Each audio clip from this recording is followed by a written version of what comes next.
और ये सतमार्ग है, ये भक्ति मार्ग है, इसमें मान बढ़ाई नहीं, इसमें पब्लिसिटी नहीं।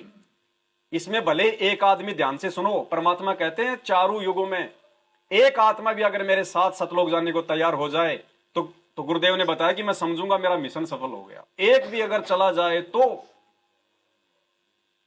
अरे 650 साल पहले हम 64 लाख थे भगवान के शरण में, एक भी नहीं गया।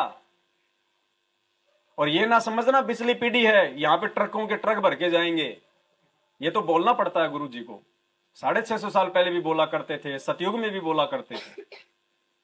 ये तो बोलना पड़ता है। कमजोर से कमजोर विद्यार्थी को भी मास्टर ये नहीं कहेगा कि तू फेल हो जाएगा, उसको भी ये कहेगा बेटा पढ़, ध्यान लगा के पढ़, कोई ट्यूशन वाशन कर, थोड़ी मेहनत कर, पास हो जाएगा। क्योंकि टीचर कभी भी अपने विद्यार्थी का मनोबल नहीं तोड़ता है। तो ये ना सोचना कि गुरुजी ने कह दिया कि जहाज के जहाज भर के जाएंगे। गुरुजी ने फिर ये भी कहा है कि जो मर्यादा में रहेगा वो जाएंगे, जो गुरु को भगवान मानेगा वो जाएगा। और फिर गुरुजी ये भी कहते हैं कि रह भी बहुत जाएंगे, अरबों खरबों जाएंगे तो रह भी बहुत जाएंगे। इस कलयुग के, इसी कलयुग के इस समय में भक्ति कर चुके होंगे। अब जो भक्ति कर रहे हैं अब अरबों खरबों की संख्या में पार हो जाएंगे। और कुछ ऐसे होंगे कि वो कुछ फिसल भी जाएंगे, अरबों खरबों फिसल भी जाएंगे। ये ऐसा समय आएगा भी। तो उस समय वो जो फिसले हुए हैं वो फिर कहीं संस्कारवश, कोई इटली में, कोई इराक में, कोई ईरान में, कोई कहीं, कोई हिंदुस्तान में, फिर काल पटकेगा। पार कौन होगा? जो मर्यादा में रहेगा। बाकी परमात्मा जबरदस्ती तो किसी को लेके जाने वाला है ही नहीं। एक हजरत मोहम्मद को लेके गए थे, वापस नीचे पटकना पड़ा। उदाहरण इसीलिए दिया भगवान ने। तो फायदा उठाओ इन चीजों का। ये सत्संग जो आज से पहले हम नहीं समझ पा रहे थे, ये बरवाला कांड अगर ना होता, आज हम ना तो भगवान को समझ पाते, ना उनके सत्संगों को समझ पाते। यकीन मान लेना आप, ये धोखा खा जाते। गुरुदेव ने जानबूझ के अपने आप को हमारे से दूर किया है। साजिश तो काल भगवान की थी, लेकिन परमात्मा काल की चाल से ही अपना दाव खेल लेता है। अगर ये बरवाला कांड ना होता ना, तो सतगुरु रामपाल जी भगवान को पहचानने वाला धरती पे एक भी नहीं मिलता, एक भी। क्योंकि ना हम सवाल कर पाते, ना हमें पूछने की जरूरत थी, ना कोई बताने वाला था, ना कोई हिम्मत करता। हमारे जैसों को भी हिम्मत हुई है तो गुरुदेव के जेल जाने के बाद हुई है। गुरुदेव के जेल में रहते सहते कोई हिम्मत नहीं कर सकता था बोलने की। तो इस समय का फायदा उठाओ। आप लोग तो 2-2 साल, 4-4 साल, 5-5 साल से साथ संगत से जुड़े हुए हो, और आप कितना समझ पाए हो। उन लोगों को तो वापस वहीं से शुरू करना पड़ेगा। देखो, मुसीबत में तो हर कोई जो है गधे को भी बाप बना लेता है। कल को जब ये आपत्ति का समय आएगा, विनाशकारी समय आएगा ना, और जब सारे दाव फेल हो जाएंगे सबके, और जब मालूम पड़ेगा भाई संत रामपाल जी, भाई वो तो महापुरुष है, भगवान है, उनके भक्तों का तो बाड़ी बाका नहीं हो रहा, ना वो भूखे मर रहे, ना कोई दिक्कत आ रही है उनके, किसी का कोई बाड़ी बाका नहीं हो रहा, तो उस समय तो ऐरा गैरा, नथु काना, बहरा, गूंगा, लगड़ा, ज्ञानी अज्ञानी सब दौड़ेंगे। वो भगवान को भगवान मानना नहीं है, वो तो मजबूरी में मानेंगे भगवान। मजबूरी में तो गधे को भी लोग अपना बाप बना लेते हैं। भगवान को भगवान मानना है। आज वर्तमान में उनके जेल में रहते सहते आज जिसने उनको परमात्मा मान लिया और परमात्मा समझ के, डर के, जिसने मर्यादा में रह के भक्ति कर ली, वो भगत है सच्चा। उनके आने के बाद तो दुनिया भगत बन जाएगी। फिर तो वही गोबर और क्या बोलते हैं, गुड़ और गोबर एक हो जाएगा। ये छटनी कर रहा परमात्मा। जो छट जाएंगे वो चले जाएंगे, उसके बाद में कुछ नहीं है। ये उसके बाद तो भक्ति मार्ग चलेगा हजारों साल। सुख का समय भोगेंगी वो आत्माएं जो आज उनको भगवान ना मान के रह जाएंगी। और जिन्होंने सतलोक जाना होगा वो गुरुजी के रहते सहते चले जाएंगे। गुरुजी के जाने के बाद में कुछ नहीं है। मालिक क्या कहते हैं अपनी वाणी में नित्य नियम में? गरीब अलल पंख अनुराग है, सुन मंडल रहे थीर, और दास गरीब उधार या मोय सतगुरु मिले।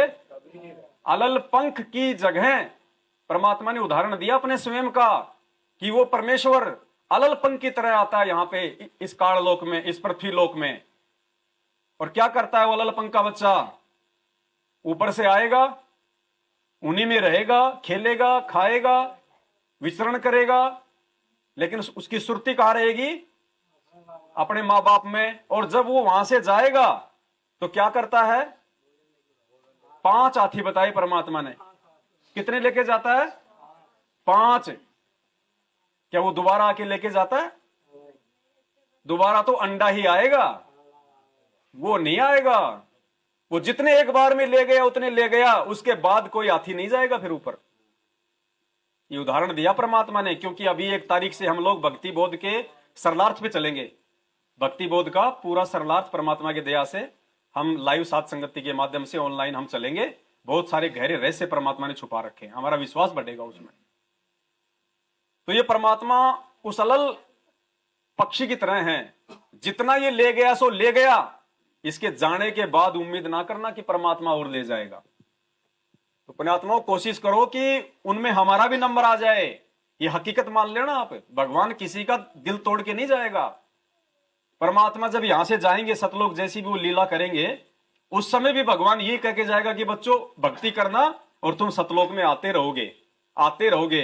लेकिन कोई नहीं जाएगा। जब भगवान के रहते सहते भगत बन के नहीं गए, उनके जाने के बाद में क्या हम सतलोक चले जाएंगे? अरे जब अध्यापक हमारे को पढ़ा रहा है उस समय तो हम पढ़ नहीं रहे, सो रहे हैं। अध्यापक के जाने के बाद हम हेडमास्टर बन जाएंगे क्या? पढ़ लेंगे हम उसके बाद में। और स्पष्ट परमात्मा ने अपने सत्संगों में संकेत भी कर दिया कि इस दास के जाने के बाद तो ना मर्यादा रहेगी तुम्हारी, ना तुम्हारे को कोई डर रहेगा। जब आज ही डर नहीं है तो दास के जाने के बाद में कहां से तुम डर लोगे, तुम भक्ति कर लोगे? संकेत समझो गुरु जी का। और बिल्कुल ऐसा जैसे 2-3 साल का बच्चा होता है और पता चल जाए कि मामा आ गया और सुबह माँ को लेके जाएगा, वो 5 बजे खड़ा होके माँ का जो है घाघरा पकड़ के बैठ जाता था। वो झाड़ू काटती थी, पोछा मारती थी, छोड़ता नहीं था। उसको पता था कि आज ये जाएगी, और वो 2-4 उसके थप्पड़ भी मार देती थी कि छोड़ मेरे को। फिर भी वो रोता रहता, पड़ता रहता, और घाघरा नहीं छोड़ता था उसका, साड़ी वगैरह। और उसी को मां लेके जाती थी। 2-4 थप्पड़ जरूर लगते थे, लेकिन लास्ट में उसी को लेके जाती थी। भाई भी कहते था कि ले चल रे बहन, ज्यादा ही जिद्दी कर रहा, ले चल। तो हमने वैसा होना पड़ेगा अपने गुरुदेव के प्रति सतलोक जाने के लिए। तो क्या कहा परमात्मा ने कि दास के रहते सहते। पुण्यात्मा, संकेत समझना गुरुदेव के, ये संकेत ही करेगा। शब्द सैन सतगुरु की पहचान है, वो पावे अटल। चलो मान ले ईब आपने सुख भी हो गया, रह भी गए, और कंटिन्यूस 5-6 जन्म आपके मनुष्य के भी हो जाएंगे इस कमाई तक वर्तमान के भक्ति से। और आगे सरदार, क्योंकि आगे घटेगी जब दास यहाँ मौजूद है। अभी गलती करोगे तो आगे कौन से पार हो जाओगे तुम। अब तो हर तरह से मर्यादा आपको समझाता हूँ, ये बताता हूँ ये गलती मत करो, तुम्हें फाउल पॉइंट बताता हूँ कि ये पॉइंट फाउल है, तेरा नाम खंड हो गया। तो अब भी जब रह जाओगे तो फिर आगे कैसे पार होगे तुम? जब ये दास चला जाएगा सतलोक, फिर तुम पर अंकुश नहीं रहेगा, ज्ञान तो रहेगा, लेकिन कुछ ऐसी मर्यादा बन जाएंगी जो पुण्यात्मा बचपन से ही भक्ति अपने बच्चों को रंग में रंग देंगे। वो आने वाले समय में इतना जल्दी नहीं बिगड़ेंगे। और जो वर्तमान में बिगड़ जाएगा तो आगे गलती हुई पड़ी है उस तक। तो इसलिए इस समय को ज्यादा नहीं बढ़ाना आपने। गुरुदेव कह रहे मेरे सतलोक जाने के बाद तो तुम्हारे ऊपर अंकुश रहेगा ही नहीं। जब आज उनके रहते सहते तुम राजनीति में पड़ गए, कभी बीजेपी, कभी कांग्रेस, कभी आरक्षणबाजी, कभी रक्तदान, कभी देहदान, कभी गरीबदास जी, कभी दाढ़ी मूंछ वाले हैं, कभी धरने, कभी प्रदर्शन। तो गुरुदेव के जब रहते सहते ये हाल है, उनसे बिना डर के, तो गुरुदेव के सतलोक जाने के बाद क्या हम भगत बन सकते हैं क्या? ये मौका है, और ये मौका भगवान ने गिनी चुनी आत्माओं को दिया है। सत्कर्म मान लेना पुण्यात्माओं, बाद में कुछ नहीं है। ये पद, पोस्ट, धन, बाल बच्चे, ये रिश्तेदार, कार, कोठियां, यही रह जाएंगी। आज तो है क्या हमारे पास में? अगर रह गए तो इस भक्ति से भगवान वो दे देगा कि तुम दुनिया को बांटोगे। अपनी भक्ति कमाई से प्रधानमंत्री बना देगा, प्रधानमंत्री सड़क योजना, प्रधानमंत्री आवास योजना, दुनिया को बांटोगे तुम अपनी भक्ति। और फिर क्या करोगे? एक हरि की भक्ति बिन राजा गधा। सतगुरु रामपाल जी भगवान की।